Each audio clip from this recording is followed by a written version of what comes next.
नमस्ते। आज हम कुछ कमाल का करने वाले हैं, वो भी अपनी रसोई में मौजूद कुछ आम सी चीज़ों से। जी हाँ, हम हल्दी, नींबू और बेकिंग सोडा का इस्तेमाल करके एक ऐसा जादुई प्रयोग करेंगे जो आपको हैरान कर देगा। तो चलिए इस साइंस के जादू से पर्दा उठाते हैं। तो पहला सवाल यही है कि क्या हमारी रसोई की रोजमर्रा की चीजें जैसे हल्दी या नींबू हमारी आंखों के ठीक सामने अपना रंग बदल सकती हैं?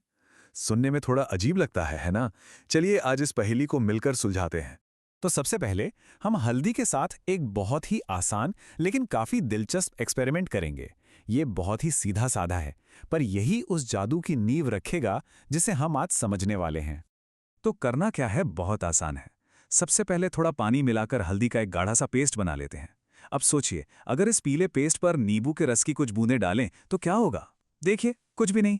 रंग बिल्कुल वैसा का वैसा पीला है। इस बात को याद रखिएगा, ये आगे काम आएगी। और अब आता है असली मैजिक मोमेंट। जरा ध्यान से देखिए। जैसे ही हम इस पीले पेस्ट पर थोड़ा सा बेकिंग सोडा डालते हैं, अरे वाह, देखा, पीला रंग फौरन मतलब पलक झपकते ही एक गहरे लाल भूरे रंग में बदल गया। है ना कमाल का बदलाव? पर सवाल यह है कि आखिर ऐसा हुआ क्यों? लेकिन रुकिए, कहानी अभी खत्म नहीं हुई।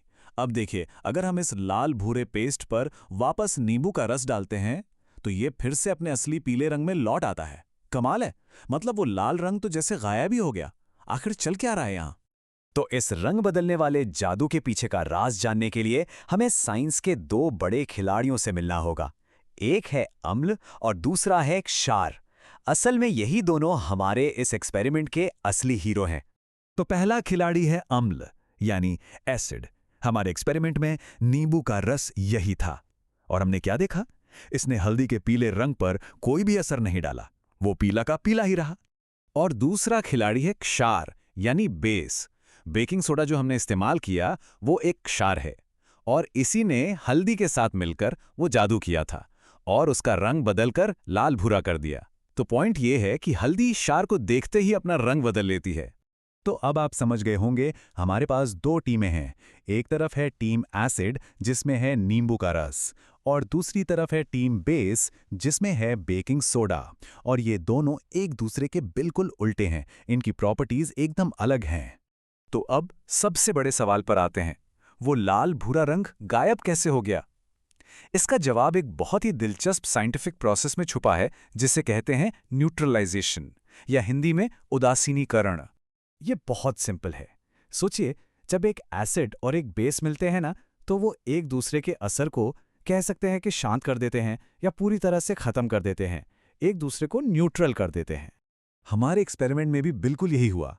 जब हमने उस लाल भूरे पेस्ट पर, जिसमें क्षार था, वापस नींबू का रस यानी एसिड डाला, तो उदासीनीकरण की प्रक्रिया शुरू हो गई। एसिड और बेस ने मिलकर एक दूसरे के असर को खत्म कर दिया, जिससे नमक और पानी बना, और हमारी हल्दी वापस अपने असली पीले रंग में आ गई। अब शायद लग रहा होगा कि ये तो बस एक किचन का छोटा मोटा एक्सपेरिमेंट था, लेकिन नहीं। ये जो न्यूट्रलाइजेशन है ना, ये हमारी रोज की जिंदगी में हर जगह हो रहा है। चलिए देखते हैं कैसे। कभी ना कभी तो चींटी ने काटा ही होगा, है ना?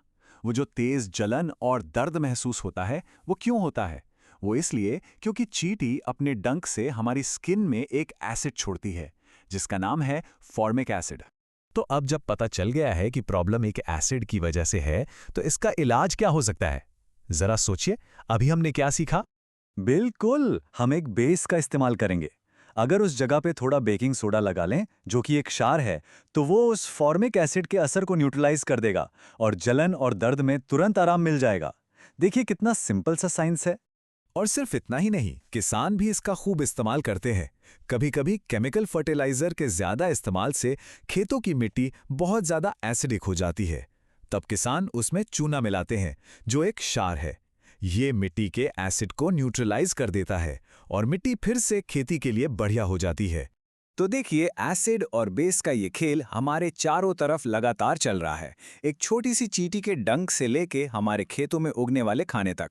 तो अगली बार जब भी अपनी रसोई में हो या बाहर कहीं, तो जरा सोचिएगा कि कहीं इसके पीछे भी न्यूट्रलाइजेशन का यही कमाल तो नहीं, क्योंकि साइंस सच में हर जगह है।